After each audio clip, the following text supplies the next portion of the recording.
Hey guys, how's it going? So in this video, we're going to talk about Solo Electrameccanica. And you know what? I still believe in the company. Let's just look at the fundamentals quickly. First of all, they have about 60 something million dollars on the balance sheet. It could be a little less now because the company is consistently spending money trying to, doing R&D and trying to get the products shipped to the United States and PR. So obviously the company is spending money on the company at the moment.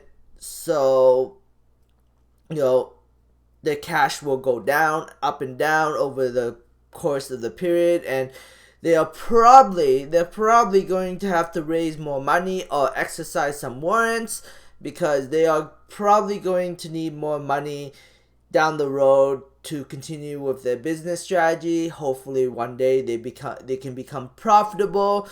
The company has not talked about profitability yet, but hopefully one day they want to become profitable. But it doesn't matter if they're profitable or not. Their stock could pop if some big money comes in and buys up a big proportion of their stock, similar to GameStop.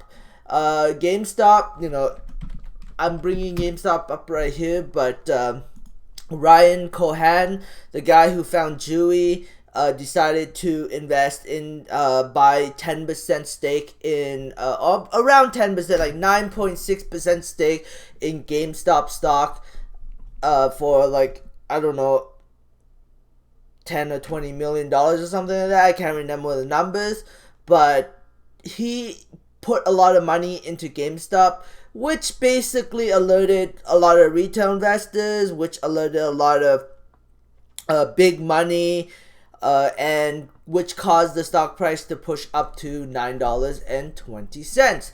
And it also got upgrades too.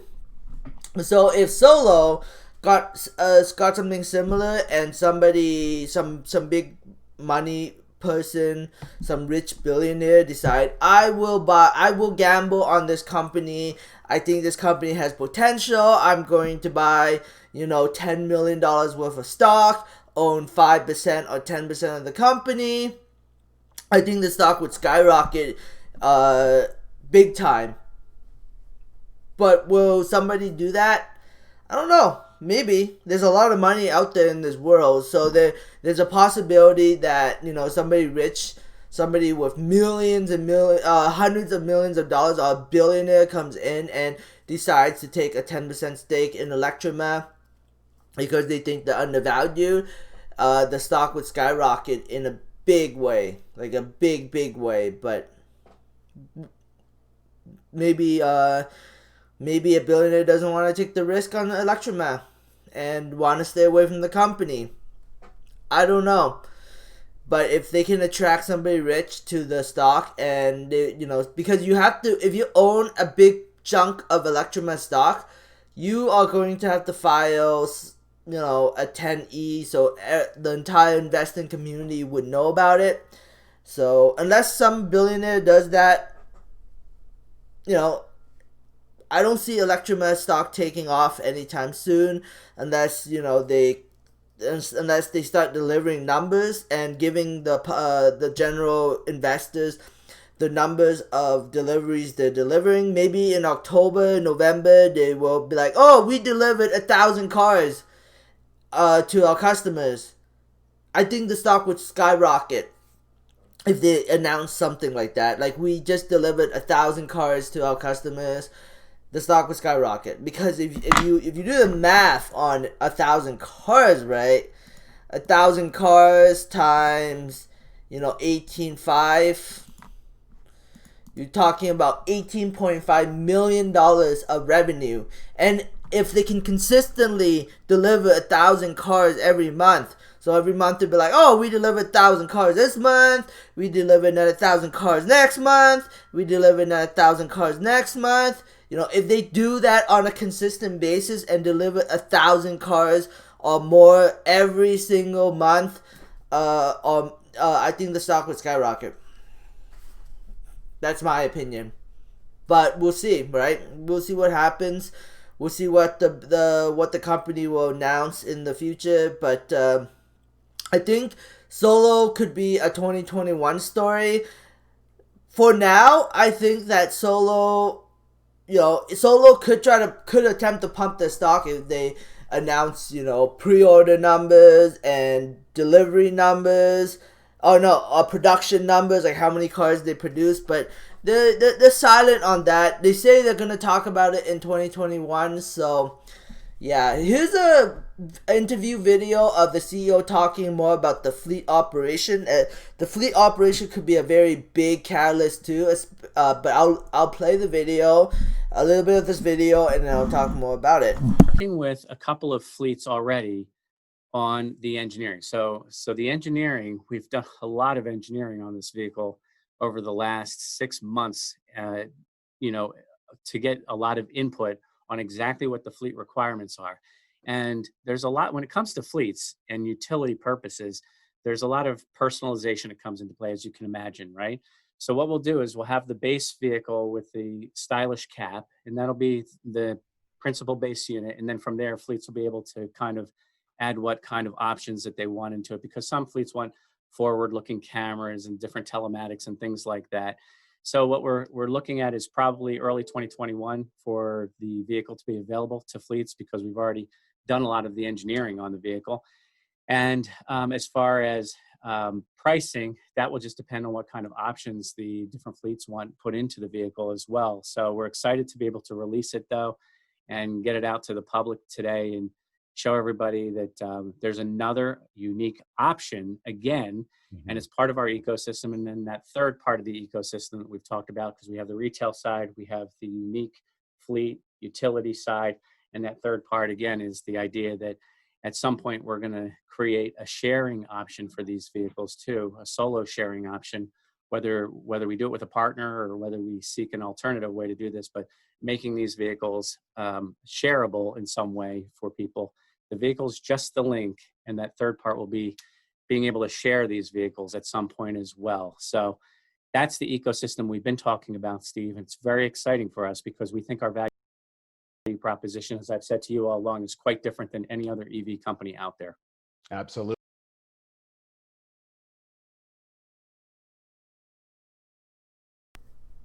Fleet applications. So they've been working with the fleet. They've been working with 2 fleet partners. Then the CEO doesn't want to put out any names. Why? Because that's their choice. Maybe because the company they're working with don't want to be known in public who like they're working with Solo. So they can't announce that name unless they get permission from the fleet operators. But eventually they are going to have to deliver it to the fleet operators, and eventually they are going to have to announce some names that they're partnering up with. And those names, if they're big, like if they're Walmart or Amazon or Costco or some billion-dollar company, some billion-dollar big company, like maybe a food delivery company like Boston Pizza or something like that, something big that billions of dollar company is taking deliveries for the for Solo's electric vehicle fleet applications, then I think the stock could take off like a rocket. So I think that in 2020 we could see a pop in November. But the thing is, the reason why I don't want to invest super heavily into Electrameccanica right now, I have reduced my position. The only reason why I don't want to heavily invest into Electrameccanica right now is I have to think about the December 3rd, no, November 3rd election. And I fear, this is just my fear, but I'm scared that Electrameccanica might crash and go down to $1. with the stock market crash that might happen in November 3rd. If that happened, I mean, I think there are way riskier stocks out there to invest into than Solo for the November 3rd presidential election. Like, for example, Akamoto or Workhorse, you know, they are more vulnerable because they have the stock price is a lot higher. And if they ever go back to $2 or $3, a lot of people lose a lot of money, especially in a market crash. Like if a market crash happened, where do you think Workhorse would go? Could it go back to $3? It could. That's the scary part about a market crash. Anything is possible in the stock market. And you know, if institutional gets spooked from you know, a stock market crash, this thing could go down to $2 or $3. Retail investors don't control the market at the end of the day. It's the big institutional and hedge funds, and if a market crash, they're gonna bail out a Workhorse, and so will a bunch of retail investors. And what's gonna happen to the stock? It could plummet back to $2 or $3 if a market crash happened in November. That's why I think Workhorse is a much more dangerous stock than Solo, in my opinion. So that's just my opinion. So we'll see what happens.